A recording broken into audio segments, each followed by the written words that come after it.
fellow chambers from the North and Western Lancashire Chamber of Commerce, the British Chamber of Commerce in Turkey, and our sponsors, Tuskor Lloyd's Global Logistics. So we also are very honored to have representatives from the consulate, the Turkish consulate here in Manchester, Mr. Sajin, and Mr. Dennis from Commercial Counselor from the Turkish Embassy based in London. So thank you very much to all our speakers and partners for today. And before we officially commence, because we do have a rather very busy agenda, just to let all the delegates know that we will be circulating both the slides and the recording of the webinar afterwards. So please, so you don't have to take notes. Everything will be on the slides. Also, if you do happen to have any questions throughout any of the presentations, feel free to use the chat box. There will be a Q&A panel, and we'll pick them up at that time.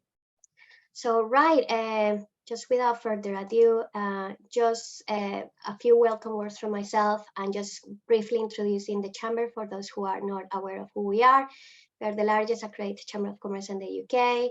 We have more than 4,000 members across all sizes and sectors. And we also have about 914 companies as part of our digital initiative that we launched part of COVID, where we provide some digital support to non-members. And within our membership, the most prominent sectors are within manufacturing, engineering, property and construction, and business and legal and financial services. We host more than 200 events annually and have more than 15,000 delegates. We're an award-winning chamber, and we do have a global business network where we connect with both UK and overseas partners in the public and private sector, where we help both UK and overseas companies to increase their international footprint. As any other Chamber of Commerce and my fellow chambers, we offer obviously PR and networking opportunities, training, skill support, policy and representation. But one of the main things that we do here locally in the UK Chambers of Commerce is provide international trade support. We work with both exporters and importers who are keen to go global or already want to expand further globally.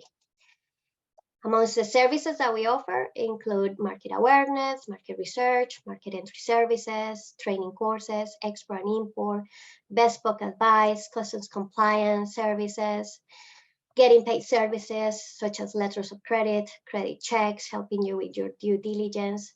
We also offer documentation, legalization, and certification services such as certificates of origin, ATA carnets, import certificates, etc. And we are also customs brokers. So we help UK companies with both export and import customs clearance. So both of the chambers based locally can help you with any of those services. These are some of the events that we have coming up, but I'm not gonna go into too much detail because, as I said, we will be sharing the slides and you will be able to click and find more information about those events. So, right, just straight up into what I'm here to tell you. So first, I thought it would be useful to have a bit of framework about the current trading links between the UK, especially the Northwest and Greater Manchester with Turkey. So as you can see, our current trade balance with Turkey is actually a negative. Our exports only account for 6.9 billion, whilst our imports are almost double that. And that's for both goods and services. So I'm gonna dip into the trading goods with a very regional overview. So in terms of trading goods, Turkey is our 15th largest export market, and the UK is the 4th largest market for Turkey. In terms of imports, the Turkey is our 14th largest market, and the UK is the 12th for Turkey. As you can see, trading goods accounts for 18 billion pounds. If we look at the UK regions in terms of the exports to Turkey, we can see that the UK as a whole has significantly increased their exports, even though we had an expected dip during 2019 and 2020. And there has been some better than recovery from the levels that we were back in 2017. Now, in terms of the Northwest region, as you can see, there has been some recovery in 2022.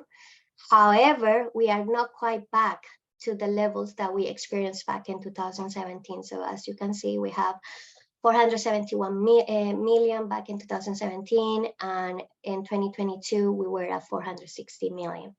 There has been some shifts though, and I think significantly growth has been experienced by London, which almost doubled up their exports in the last 6-year period. But let's see who are the main players in terms of the contributions to the exports. So we can see that, again, as I just mentioned, London has experienced an 80 percentage point growth. It's the largest across the whole UK regions, whilst other regions have experienced some decline. I think the most significant growth is definitely London. In our case, the Northwest region, we have experienced a bit of a contraction, going from 10% to 8%. In terms of imports, again, very similar to the growth in terms of exports, significant growth. And it was something that we were experiencing year on year. The only dip that we experienced was in 2020, as expected. But after that, it's been just very strong growth. In terms of the main players, we can see again that London has experienced some growth. The Northwest region actually plays a more important role in terms of the imports across the UK region, and also has experienced some important growth there. So again, and this graph is very significant when we see some players that were very significant back in 2017, such as East of England and Southeast, have experienced some contraction in the growth of the imports, whilst other regions such as East Midlands, the Northwest to a lesser extent, and the Southwest have experienced some growth. So in terms of the top exporting sectors, it's not surprising to see that in terms of goods, our most important exporting sector is within machinery and transport. However, for some other regions, the chemical sector plays a very important role. And this is surprising if we compare it to the Northwest region, because we do have a strong cluster of chemical companies based here. So I think this outlines some of the opportunities that maybe companies in this region should be realizing more within this sector. In terms of imports, again, machinery and transport is also the most important sector. But for the Northwest, we can see that manufactured goods, miscellaneous manufacturers are also very, very important. So we are less dependent in terms of machinery and transport compared to other regions such as the Southwest or Scotland for that matter, and the East of England. So how do we compare with other countries in terms of goods? So we are placed as the 12th largest market supplying goods to Turkey. And ahead of us, we have the likes of Spain, France, Korea, India, Italy, Russia, Switzerland. And what for me is very interesting from this graph is to see the huge growth that other, our competition have been facing. So Russia, you can see the immense growth. Germany to lesser extent, but what about Switzerland? In very significant growth. The US. So even though the UK has seen some growth in 2022 compared to 2020 or 2021, it's been to a much lesser extent to what other countries within the EU and obviously the US and other markets have experienced. For me, it's still this detail that we are a country with very similar strengths to the likes of Germany, Italy and France, and yet we are not realizing our full potential. Now, having a look to the Northwest region and Greater Manchester. So this is, unfortunately, the data at the sub-regional level only goes up to 2021. But in 2021, the Northwest region had exported 464 million. And as you can see in the graph, actually the largest exporting sub-region in the Northwest was Merseyside, followed by Greater Manchester and Cheshire. However, when we look at the number of companies proactively trading with Turkey, the look is slightly different because most of the companies are actually based within Greater Manchester and Lancashire, but yet our exporting values to Turkey do not kind of are at the same level. Again, for me, this just outlines the huge opportunities that we have in these regions to increase our trade with Turkey. In terms of imports, not surprisingly, Greater Manchester is also both the largest importing market in the Northwest, and we also account for most of the companies importing from Turkey. In terms of the export value, then we also have Lancashire and Merseyside and Cheshire. And then in terms of where most of those importing companies are, then again, very similar kind of in the makeup. So in the importing side, it's more or less kind of congruent, the number of companies versus import values, but in the exporting side, not so much. In terms of growth, both in exports and imports for the Northwest region, we can see that cumulatively speaking, between 2017 and 2021, Cheshire, Cumbria, and Merseyside experienced some growth, whilst Greater Manchester and Lancashire actually experienced some contraction. When we see in the importing side of things, actually most regions have experienced some growth, with the largest growth being experienced by Lancashire. And then trade and services. Unfortunately, we do not have a granular detail for the Northwest and the sub-regions in terms of the trade and services with Turkey, so I'm just going to leave it at the UK level. Trading services is a lot less than goods. It's reached about 2.3 billion, with exports being 1.3 and imports 1 billion. So we are actually with a slightly a better positive trade balance in terms of services. For us, Turkey is the 33rd largest market for our services, while we are third for Turkey. Very similar for imports, so 31 for the importing services from Turkey, and the fourth for Turkey.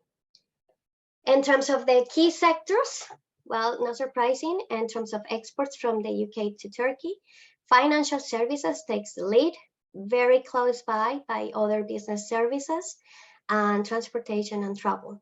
We can see that travel has experienced some contraction, but that was expected because of the events that we have experienced in the last few years. Transportation the same. But I want to draw your attention to the telecommunications, computer and information services, which has experienced a 4% growth. So even though their contribution as a whole is still relatively small, it has seen potential for growth. So companies in the region, especially in Greater Manchester, which operate within this sector, could be, realizing more opportunities in here. In terms of export performance, we can see that there has been some growth in three main sectors. Manufacturing has seen a huge growth, but in terms of its contribution to the total exports, is still very minimal. I think it's less than 1%, but again, it has grown. So there is some potential, and we have great companies in the region, in Lancashire, Northwest, across the whole Northwest region, that whole immense experience in the engineering and manufacturing services. Again, this outlines for me that there is opportunity for further growth. We also have ITC, which is kind of what I just mentioned before, and personal and cultural and recreational services. In terms of imports, not surprising, travel takes the lead, even though it has experienced a huge contraction, but it's still the most prominent import that we got. As I said, manufacturing, it was less than 1% back in 2017, and by 2021, it's accounting for 11% of the total imports from Turkey. So again, this is also another way that, for opportunities for Turkish companies wanting to do business in the Northwest and the UK. We also seen some growth in other business services, insurance and pension to a lesser extent, but still some of those key sectors offer opportunities. In terms of growth, manufacturing, as I said, has experienced an immense growth, and you can see it in the contributions, same as personal and cultural. The rest have experienced actually some contraction. So lastly, from my side, there is huge opportunities for both UK and Turkish companies to realize further exports to one another. For UK companies, it's been estimated that there is 4.7 billion worth of exports that have not been realized, and for Turkish companies, about 5.6 billion. So for me, this just having the free trade agreement in place, it means that companies on both sides have still a lot of potential. And on that note, I would like to welcome my colleague from the British Chamber of Commerce in Turkey, Tibet Kara, which is gonna dive in more into what Turkish has to offer and how the Chamber can help you to gain access to the market. And obviously allowing some of the general information about the free trade agreement and how companies should be, capitalizing more on that agreement. So welcome, Tibet, to today's webinar. Thank you very much, Susanna. This is really excellent stat presentation, and actually I learned myself a lot, and it's great that I don't have to cover those great analysis and stats. And like you said, I'll perhaps focus more on how we can help to increase this gap that has between these two great nations. And maybe you mentioned I'm the Secretary General at the British Chamber of Commerce. Prior to this, I worked for Australian Trade and Investment Commission for 16 years and closely worked with my Brit colleagues.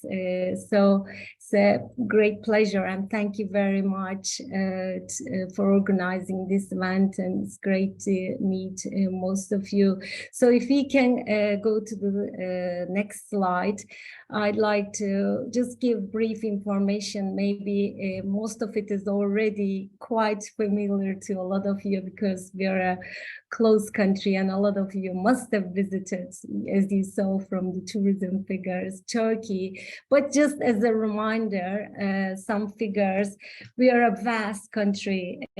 So we are actually 3 times as big. Our population is close, but it's a big country.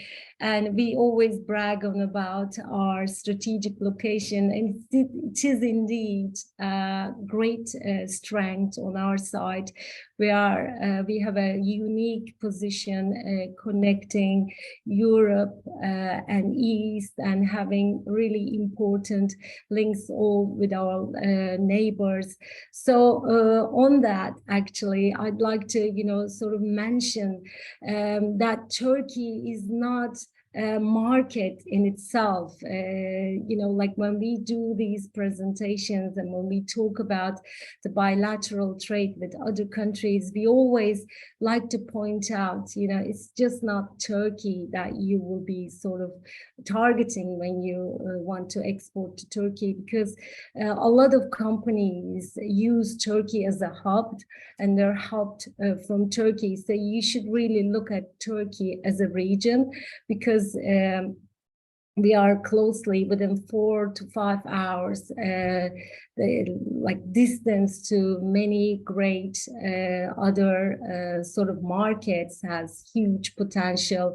And our strengths in construction sector is a great testament, which I'll mention in the next slides. But we are, after China, the second largest constructing country. Contractors are doing massive work in the region. So having these links, I think you should really consider Turkey as a sort of regional hub rather than just the market.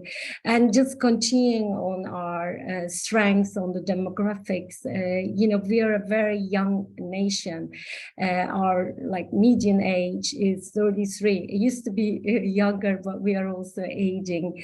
But, you know, that's one of our fundamental sort of strengths, and it's our entrepreneurial culture is, I think, you know, gives us the fundamental push. And, you know, like when Susanna was going on the figures, you know, UK is one of the countries we have surplus as a trade, you know, so that's really rare. But because we have historical links, you know, goes back to sort of historical days. And I think that's why, you know, we should focus on those fundamental strengths, and you know, both our strengths and both UK strengths. So that's why I wanted to focus on Turkey's main strengths on the slide. So if you go to the next slide, please. So just briefly, of course, you know, we're going really tough times. Our, you know, situation is not great, and Turkey is getting ready for the elections. So next week is going to be very important. 14th of May, we're going to have our presidential and general elections. So everyone is geared towards that.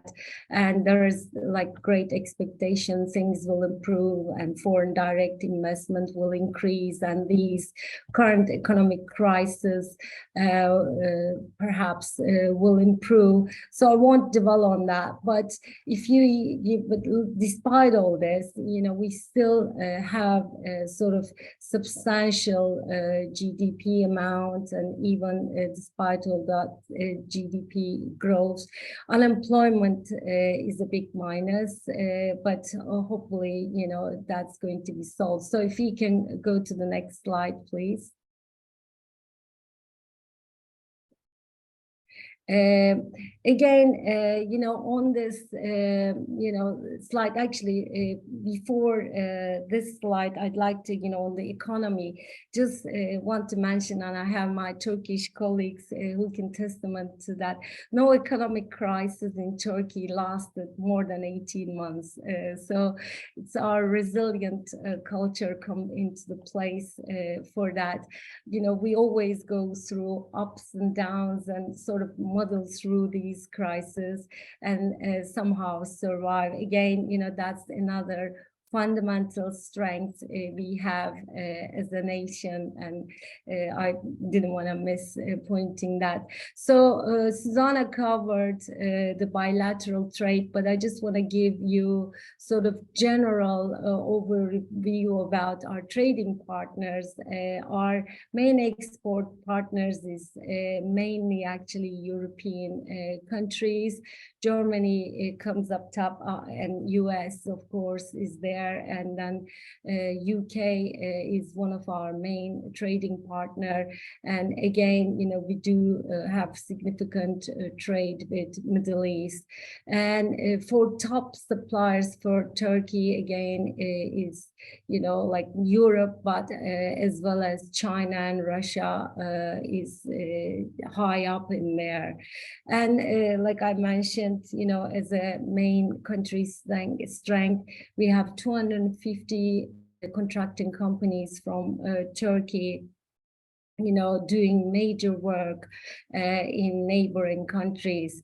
And luckily, we had the custom union with European Union since 1970s, and we've been enjoying, you know, free trade agreements with various countries.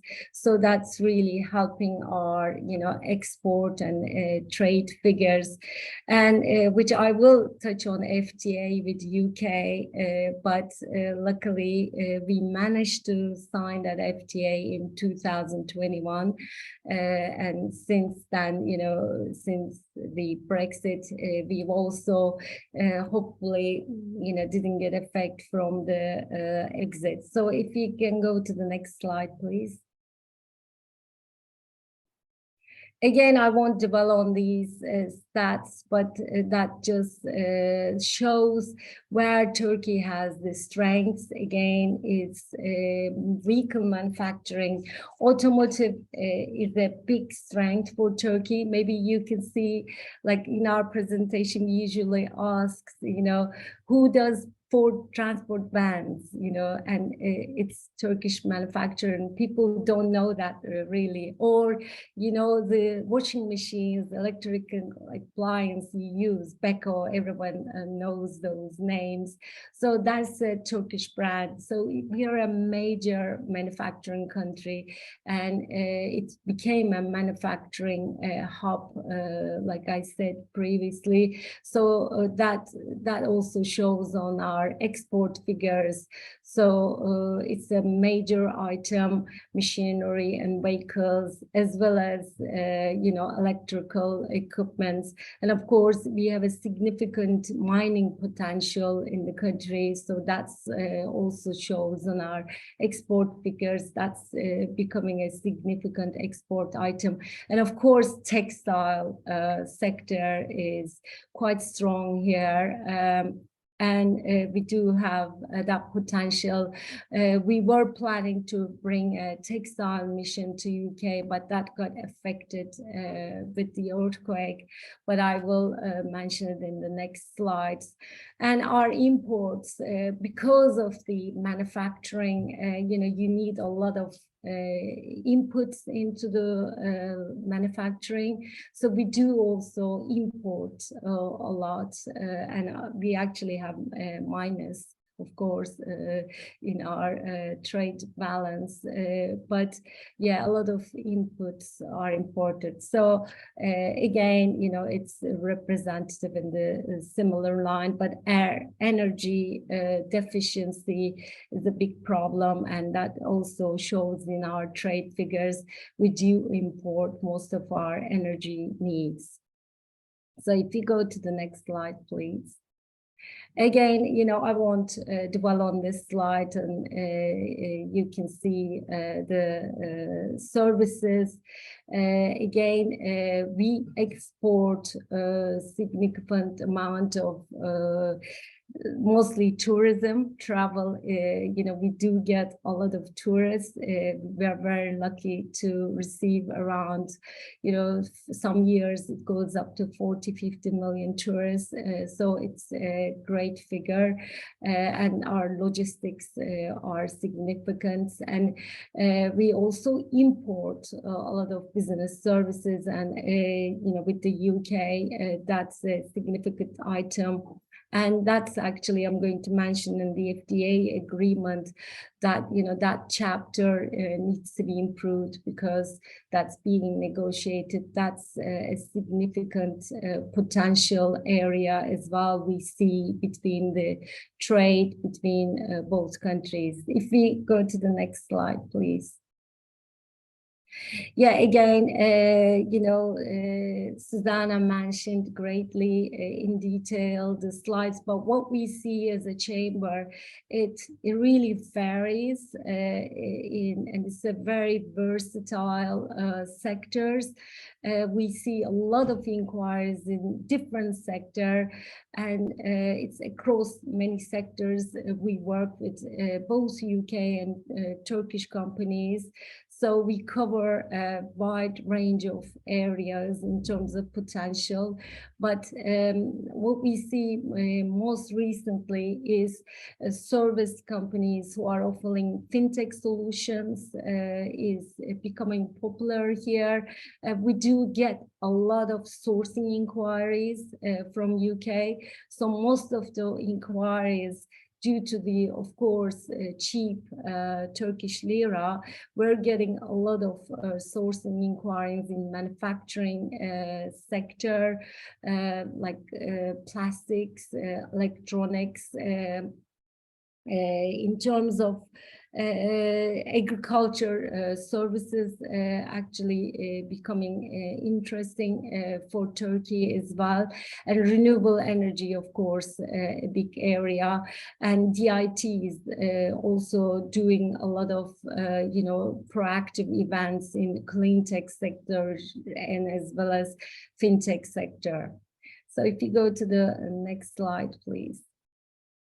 Again, just want to give you just brief overview, what Turkey's strengths are. Agriculture, again, is a very important area and hopefully will be covered with the comprehensive free trade agreement. Right now, it's mostly goods, but will be hopefully covered eventually when the comprehensive agreement discussed, and we're hoping there will be more opportunities in that area. That's sort of untapped potential, because Turkey is a major country for agriculture, and it also needs a lot of agriculture services, both in plant and animal husbandry and some of the genetics area.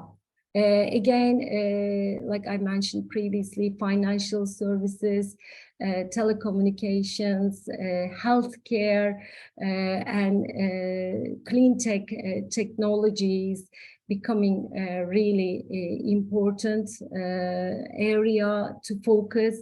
And there is a lot of potential in that area for UK exporters to tap into the potential in Turkey, because both healthcare developments and medical technologies in Turkey is becoming important. Turkey is also becoming a medical tourism destination. We're getting a lot of inquiries in that space as well. So a lot of medical tourism companies from Turkey wants to access the potential customers in Turkey. So again, it's a wide range of areas, and we can take questions on that area.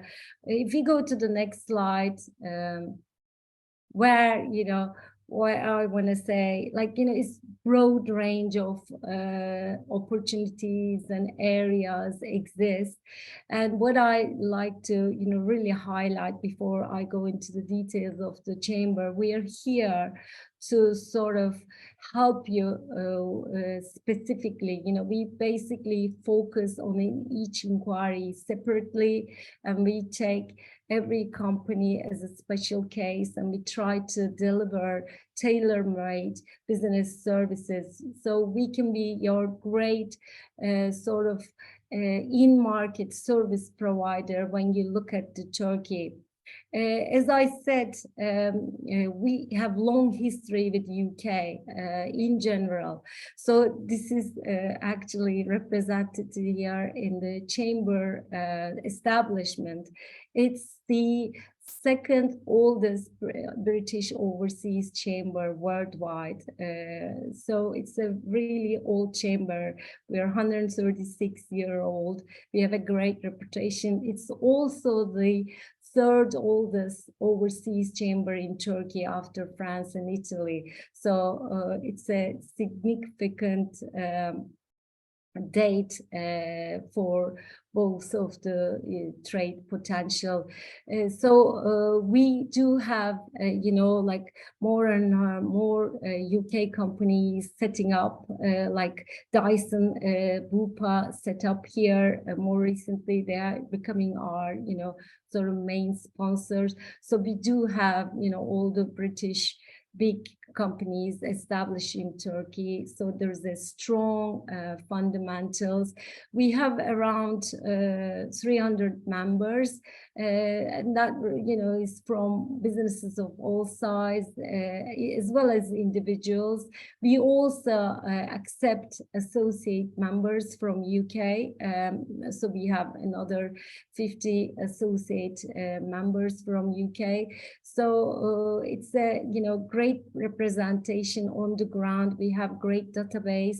We also have, if you go to the next slide, I'll mention the links we have with the regional chambers, which is again great strength for us, because you know, we have very close relationship with all the local chambers in Turkey, with all the major ones, 14 of them, as you see, you know, covers the whole country, including the most recently affected earthquake area.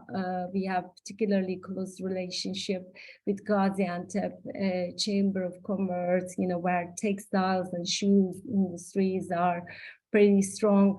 And also we enjoy good relationship with UK chambers. As you see, you know, Greater Manchester Chamber of Commerce is one of our close allies. We, you know, really enjoy working with all of the UK chambers. They've been very helpful when we receive an inquiry from a Turkish company who wants to do business in UK, either an investment or wants to find a distributor. We ask for help from UK chambers. So that's really a good strength we have. If you go to the next slide, please. Like I mentioned, I would like very much the audience to think us as a helping hand based in Istanbul, with a strong database and strong capability in providing business services. We have a good business services team who can do partner search for you, distributor search, or arrange a visit program for you. We also do great events. We have flagship events that we organize, which I will be showing you some pictures. And I was mentioning, Susanna, one of our main flagship events is coming up, Summer Garden Party, where we get 1,000 people on British Consulate gardens. So if you go to the next slide, please, I will perhaps mention briefly, before I show you many pictures, colorful pictures, some also examples of the business services we provide. We were till the end of March last year, actually the exclusive sort of in-market service provider for DIT, but that contract ended worldwide, as you may know also. But you know, just before it ended, we provided them Turkey Market Intelligence Collateral. It's available. If you ask the IT, they will send you. It's great set of fact sheets. It covers really simple things like attending trade shows to complicated stuff, intellectual property or warehousing, logistics, as well as market data, visa, immigration. So it's a great set of tools. Yeah, okay. I will have to quick up maybe. So if you go to the next slide, please. So these are just pictures of some events. Since that contract ended, by the way, we are also providing services to other country organizations. This is an example for Irish universities. We organized education event, matchmaking them with education agents. So next slide, please. We can go through them quickly because these are just examples of what we can do. Like we organize technology conference, healthcare forum, you know, with many UK companies attending. You know, this is our bread and butter for us, and we do it very well. Next slide, please. again, these are just some examples of the market introduction services, but we can go to the next slides, and some of them will be just, oh, yeah, before I go to the pictures and, chamber itself, our board, and, so people who you can ask questions, just on the FTA. As I mentioned, the negotiations lasted, 4 years after UK decided to exit, and luckily the agreement was signed just before the new year on 29th of December. And since then, the UK and Turkish companies are enjoying the sort of replication of basically the custom union agreement, where there are like no preferential tariffs and no tariffs between countries. So it's basically a replication of what it was previously among us. And there has been, an agreement to sort of have a comprehensive agreement after that, and that's still taking place. And it's really, both sides are waiting for elections to finish, and then they can include, other chapters like agriculture and services. So it will, become a more comprehensive free trade agreement.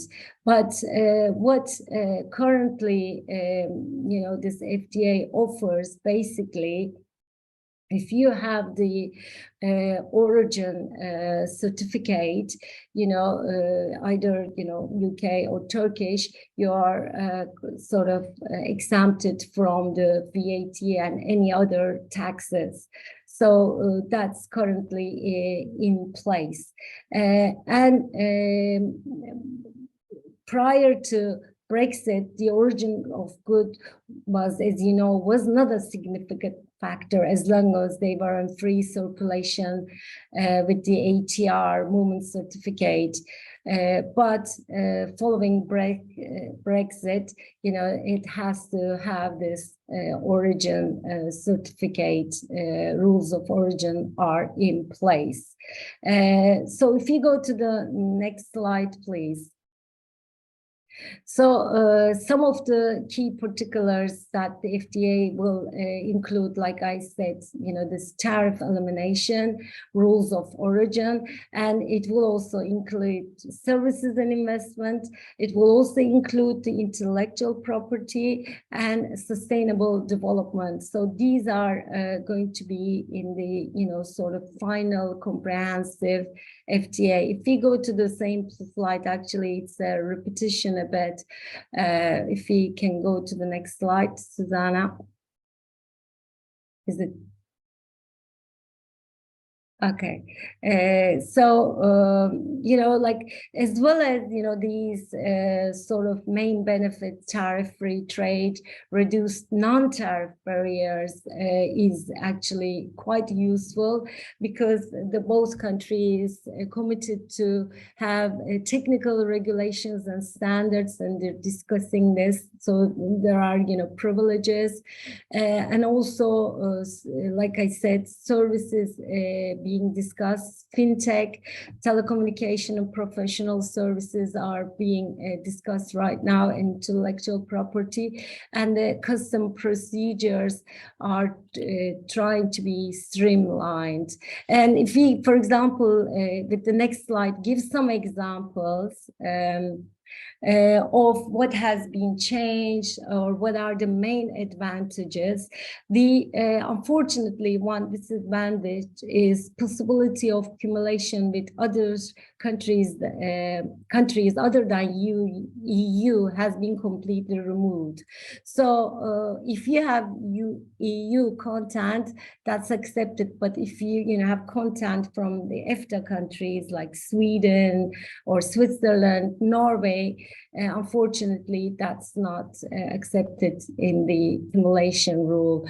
But one advantage is compensatory tax payment for third country inputs will not be made on exports to UK. So that's a good advantage. In other words, with the inward processing regime, it became possible to import third country inputs without paying custom duty. So as long as, you know, they are sort of made or came UK origin or UK Turkey, even though if they have third country inputs, you don't pay additional compensatory tax. So that's a good advantage, with this free trade agreement. That because previously, with the third country inputs, you would have had to pay, additional tax. So that's a great advantage that companies enjoy, and like consultants and experts emphasize. And also, for example, the rule that previously excluded, for textile, a specific example, women's clothing from the origin criteria for printed women products has been lifted. As a result, it's now feasible to acquire the origin status for these products by printing on imported fabric. And again, a long-term supplier declaration has been introduced, and additional regulations regarding the declaration of origin have been made.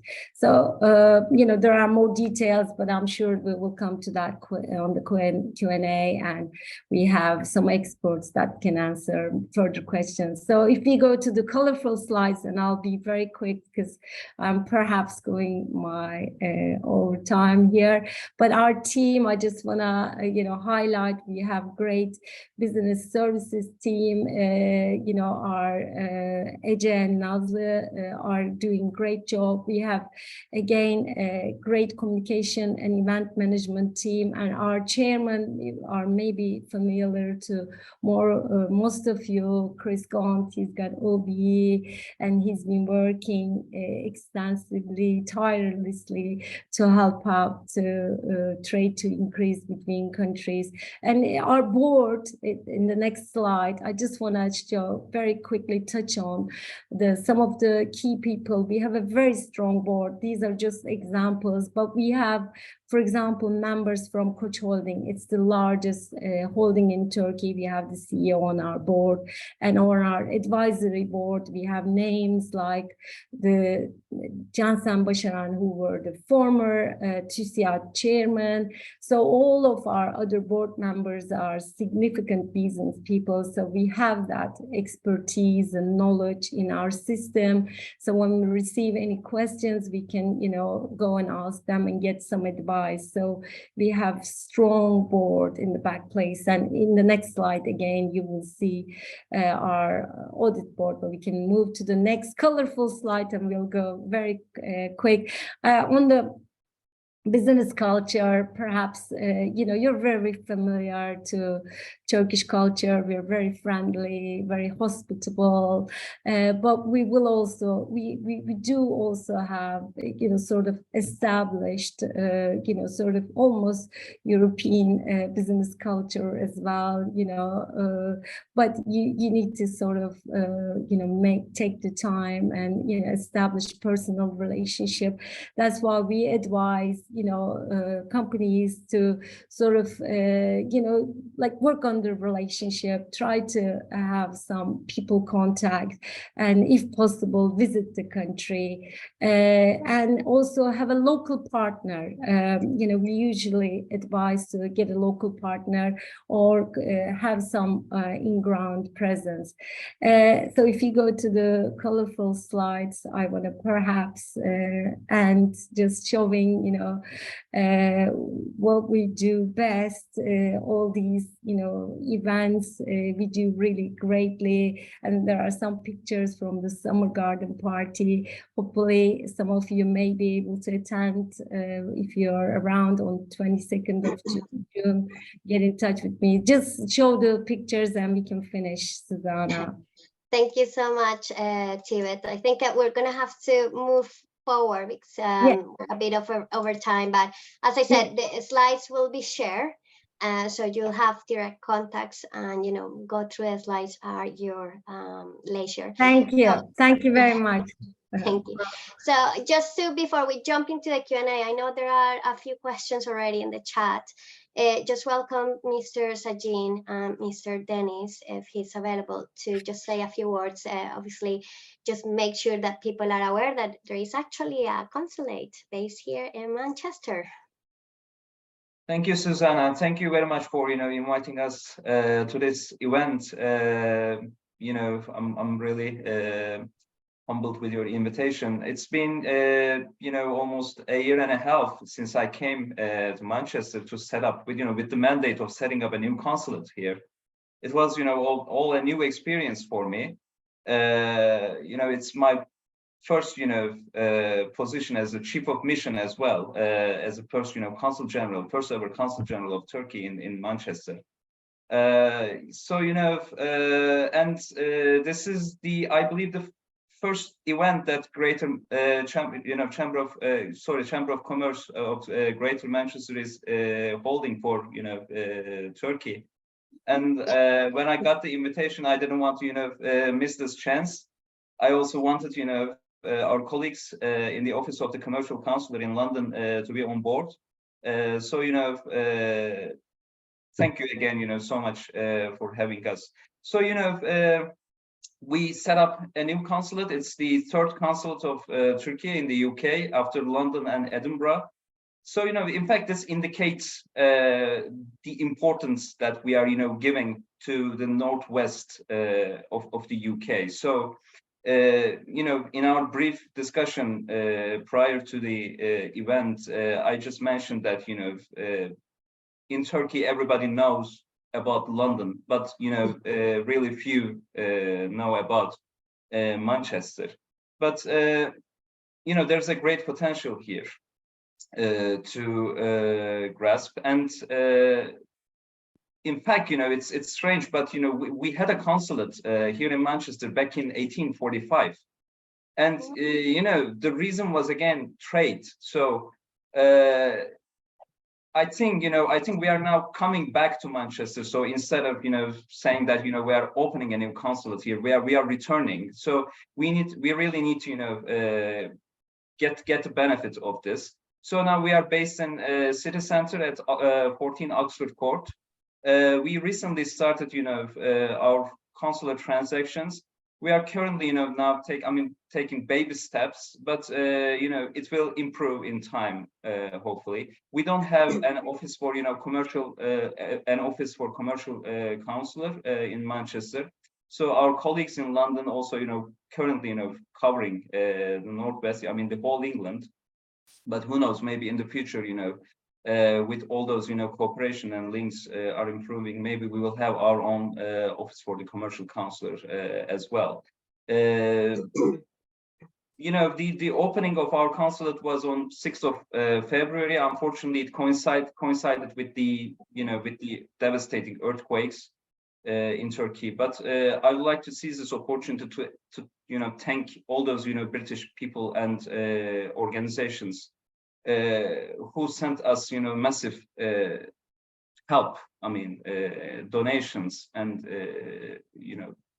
also the British government. It was the first amongst all our foreign partners who sent search and rescue team to Turkey. We are really grateful for that. We have historical relations with the UK. And our task here is to put more on it, to improve it further. So you can find us on the internet. We are ready to help all those investors, all those traders here in our catchment area. Whoever wants to go and visit Turkey, and whoever needs advice, can just knock on our doors, give us a call, and I'm at their service to help them. Even now we are new, but we have already started receiving questions about their some trade transactions or so. And it will be we'll be really happy also to further our relations with the Greater Manchester Chamber of Commerce. I believe, we will have many things to do together. Unfortunately, we are not able to give, garden parties here in Manchester, as my colleague in Istanbul does. So, but we are ready to organize, joint or events with you, and maybe we can bring some panelists, maybe from Turkey. We can bring some chambers here. As I said, there's a great potential to do, and we are ready to play our part in it. Thank you. Thank you so much. Thank you so much for your kind words, and we're happy to know that there is some support in Manchester and in London as well. So now, without further ado, I wanted to kind of this is a Q&A panel, but before we I start kind of catching up some of the questions. Emma Nash is our director of Tusker Lloyds in Turkey, and we also have Denise. And I'm sorry about the pronunciation of the surname, business development manager at Tusker in Turkey. And I wanted to start with a question. It's about you obviously saw this potential for a long time, and there is no wonder why you decided to open a physical presence and operation in Turkey. So just walk us through what led to that decision, and how you're well placed to kind of support some of those companies that are also proactively trading in Turkey.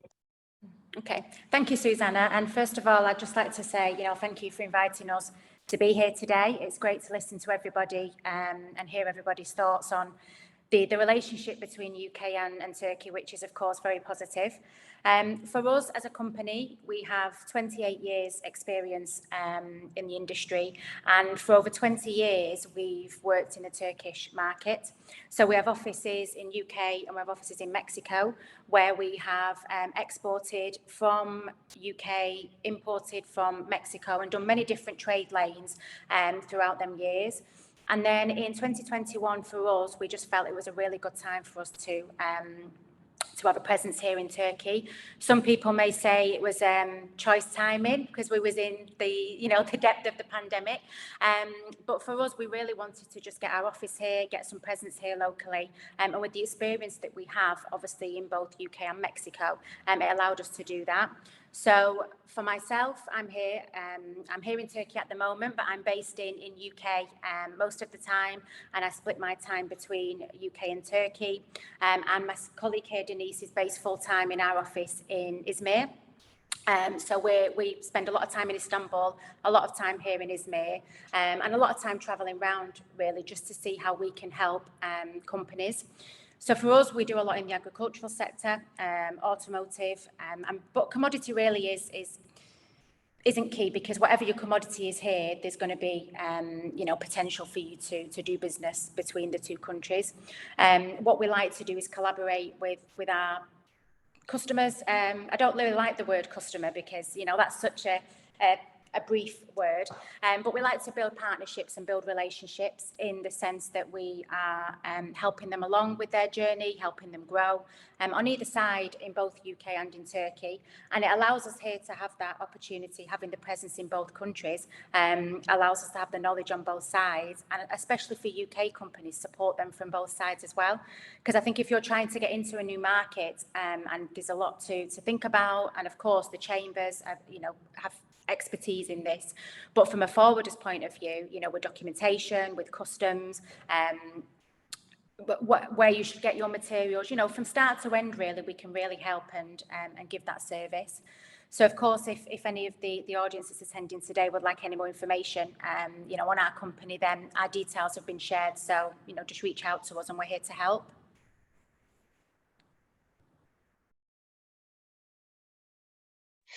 Just a minute. Thank you so much, Emma. So we do have a question, and this is from Kashif of Secure Workforce. So your question is about shedding some light on what other services category covers in terms of other services. So basically, Kashif, that includes anything related to management, consultancy, market research, advertising services, you know, anything that is not covered by the main kind of financial services is kind of shifted to that other services category. We have another question in terms of, I'm not sure we can answer this, but I will leave it maybe Emma or Tibet, but I think this might need some commodity codes for us to come back with. Is asked by Nia Lloyd Williams. She's asking about, can you follow up with details of which automotive products are excluded from the FTA? I don't know about you, but I think about, if we have commodity codes, we'll have to go and kind of go to a free trade agreement and see what is excluded or not. Yeah, there's a lot of information that we need to look at. I mean, as Tibet touched on earlier, you know, anything that's originating from UK, you know, there should be something in there to either benefit from a preferential rate or obviously get the free trade agreement. But I think with anything, a commodity code is going to be the best way for us to check. If you know what your product is, then straight away we can go to the FTA and have a look to see if it's included. Unfortunately, the free trade agreements go like by commodity, by ranges of commodity codes, and as Emma alluded, there is a lot of, you know, the rules of origin and other things that you have to consider to kind of give you a list per se. But if you have a specific commodity code, you can also start with the export online tool from the government. You just put your commodity code, and it will roughly tell you if there is or not, you know, it will be subject to an import duty or not, depending on the agreement. But most likely you might need somebody like, you know, TwoScore or like the chamber to help you to understand in more detail some of those exemptions, or what is written in those trade agreements. So we kind of, what would you say in terms of your experience dealing with traders? What is one of the things that traders tend to, is a likely mistake that they can do, but something that you will say before trading with Turkey, please, you know, consider this in terms of the practicalities of doing business in this market? In our case, I think as a chamber, we've seen that the documentation side is one of those areas where a lot of the companies make mistakes, especially with Turkey, because things did change as with Brexit.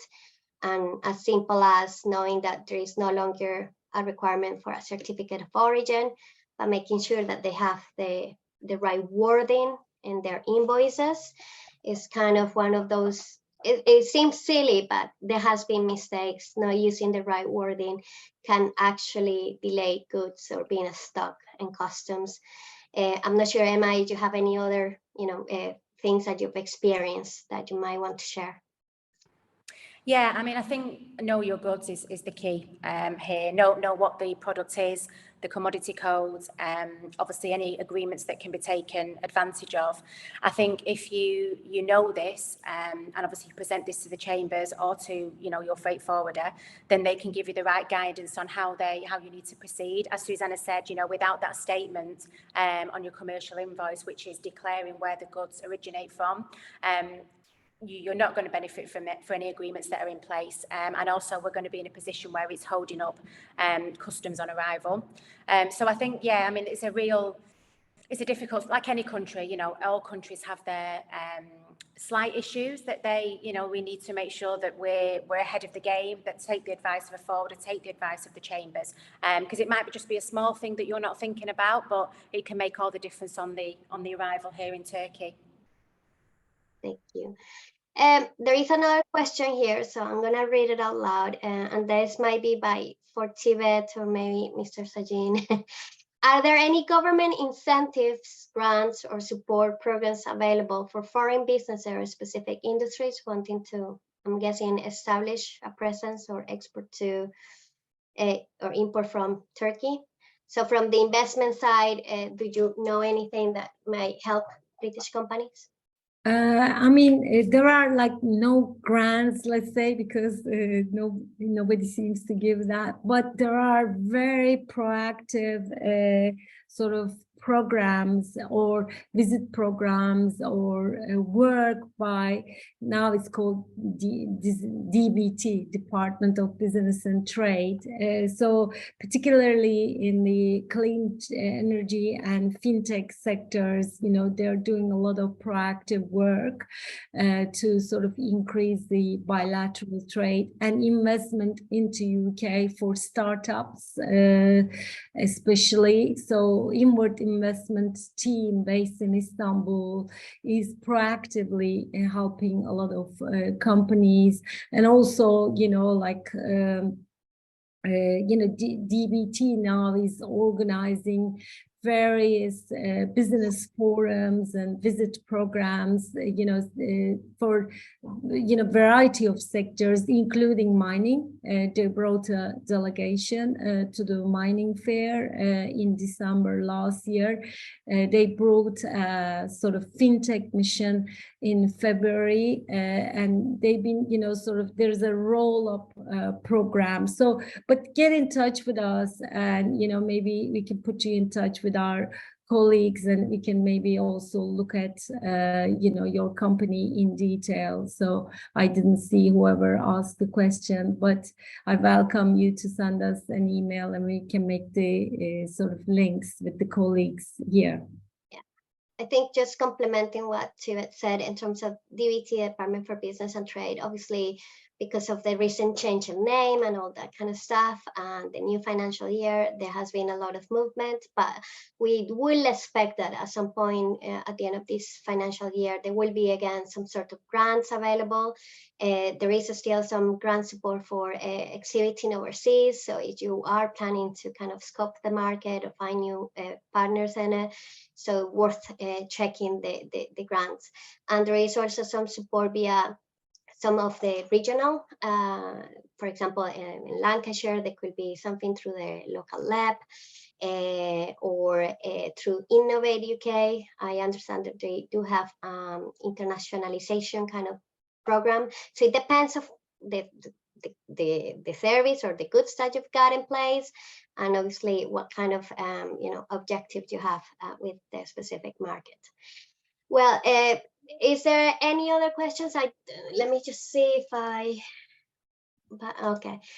I think we have answered. Bash, did you have any other questions that you want us to answer? I think we answered the prior one. Right. So for me, this is the one question. So obviously, Tivet just said some of the kind of, you know, generics about business culture in Turkey, and this might be also for Emma, since you're already established in Turkey.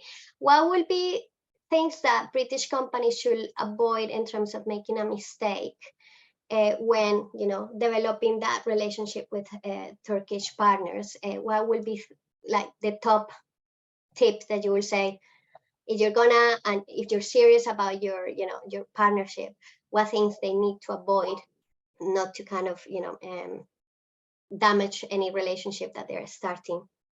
Yeah, I mean, thanks. It's a great question, and it's actually really important, you know, the starting point, you know, so they have to definitely have a professional agreement in place. So we always advise for them to sort of go and consult a legal advisor before they shake hands, you know, or put everything in paper, and they should have an agreement in place. I mean, you know, I mean, it's a gentleman's agreement is a way in Turkey, and trust is very important.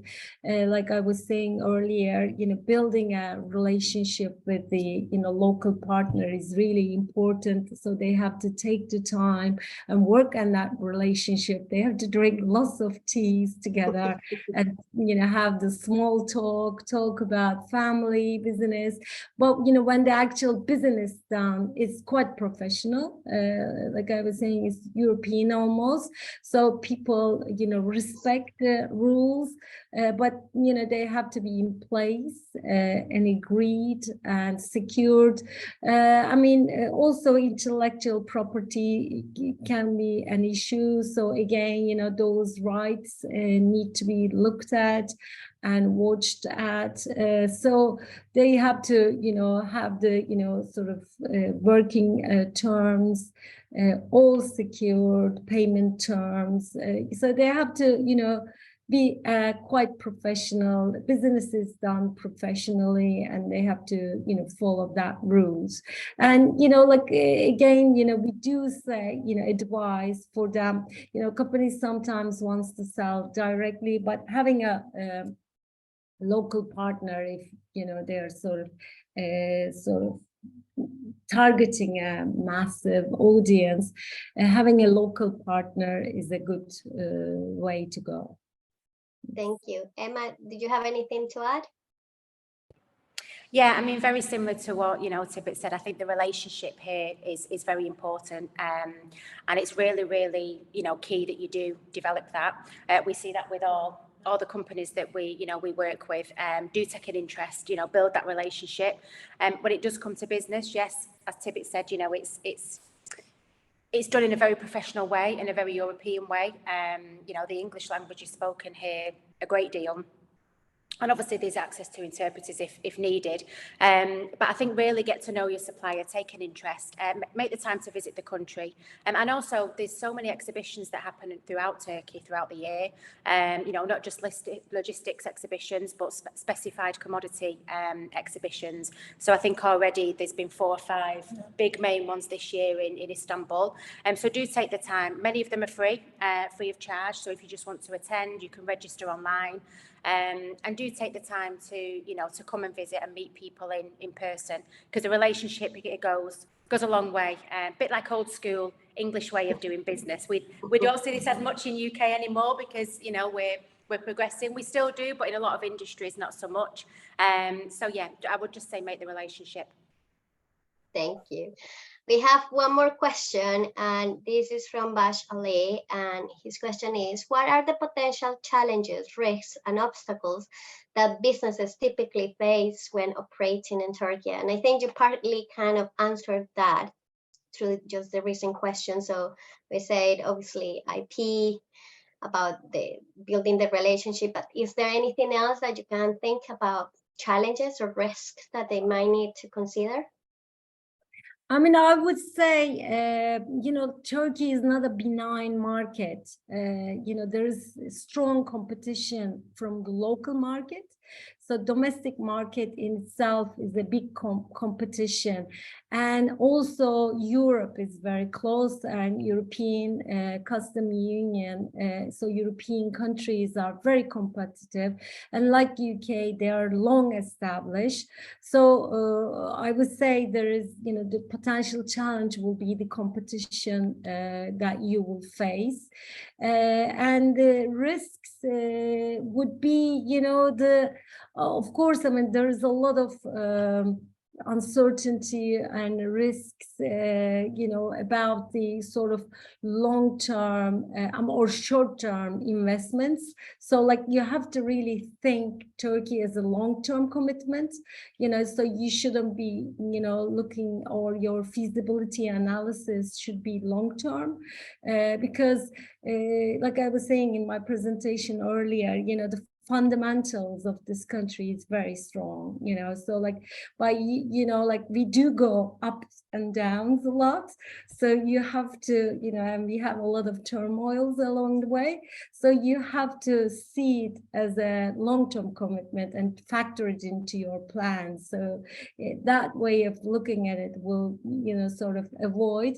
And of course, the sort of sustainability, the climate change, and unfortunately, natural disasters is a risk in this country, so people now are considering it more and more. So the climate change is a big issue, so sustainability is very important. So you have to really look at it from many angles. obstacles, I wouldn't say, you know, we have a lot of obstacles. It's a very business friendly environment. Doing business is easy, setting up is easy, but the cultural challenges do exist, although, you know, we are very friendly and European in our ways. You have to always factor the culture when you're doing business in Turkey. People factor is important. Yeah, I mean, it really is, I mean, exciting country, you know, like, I think it's UK is similar. We are both very entrepreneur nation. You know, it's, you know, yeah, maybe, you know, those are the things, you know, people are excitable, they are, you know, motivated, you know, so you have to, you know, be cautious as well, you know, like people just jump into, you know, investments. So you do have to make your plans carefully. Emma, anything to add on that one, or? I think just as well to note, you know, doing business in any other country than your own is always a little bit of a risk. But I think what Turkey offers is that support network. So obviously, even having the local chambers and the British Chamber of Commerce here, you know, in Istanbul, I think it's a bit of a relief to know that there's companies there that can help you for all aspects. And obviously with anything with shipping, if it's shipping that you're new to, you know, take the guidance of a freight forwarder, do the research. But yeah, I mean, risk is anywhere. So, you know, I think we're very similar countries. So I think, and I would personally say that doing business here is, you know, so far so good for us. So I would definitely recommend anybody, you know, to invest. But I think there's a lot of competition here as well. So I would just say to, you know, there's so many companies, so many automotive companies, so many textiles, marble, you know, the list is endless. So I think just do your research and make sure that you're partnering with the right person. But I think as well, being here in person, you tend to get a feel for how the companies are. You can see how the companies run. You know, we've been on several customer visits this week, where we've been invited into the factory. You know, we've been had a look at the products, how they operate, and for manufacturers that will be the same for you. So you'll get a real feel of where you're buying from or where you're selling to. Yeah, well, thank you so much to all our panelists, speakers today, for the consulate also to joining us today. It's been a brilliant, I think. We ran over, which is very unlikely, but I think it's because we have so much to share today with our delegates that it was just something that needed to happen. But thank you so much to Emma, to Tibet, to Mr. Sajim for joining us. As I said, the slides and the recording will be shared, and we'll be posting everything on our Trade Hub, so everybody will be able to access it. If you want to be connected, or you want some advice from either TUSCOR or Tibet or the local chambers, the North and Western Lancashire or Greater Manchester Chamber, then please do get in touch. And hey ho, we still have one more hand raised. I know, yeah, that's just to say thank you. I thought another question. So thank you, everybody, and I wish you a great day for everybody, and thank you for joining us. Thank you. Bye-bye. Thank you. Thank you. Take care. Bye. Thank you.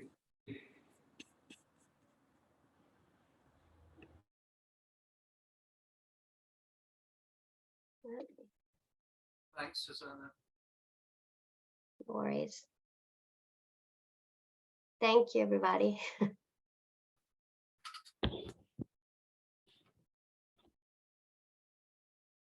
think we